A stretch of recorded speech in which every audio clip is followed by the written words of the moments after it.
Во Владикавказе продолжаются съемки документального фильма «Хип-хоп Осетия». Картина о зарождении этой музыкальной культуры в 90-е годы. В фильме истории людей, которые стояли у истоков осетинского хип-хопа. Более 25 героев, и у каждого свой сценарий музыкальной карьеры. Съемки начались еще в конце прошлого года. Автор проекта Людвиг Джиоев. Он представил свой документальный фильм в сентябре 2021 года на фестивале молодежных проектов «Таврида Арт» и стал обладателем гранта в размере более 700 тысяч рублей. В апреле в Московском кинотеатре «Октябрь» состоится закрытый показ фильма. Позже его представят и во Владикавказе.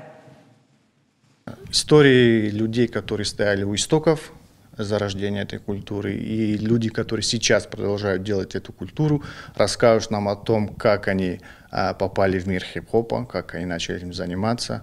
Соответственно, истории очень интересные, очень по драматургии я скажу, что они не уступают ничем западным.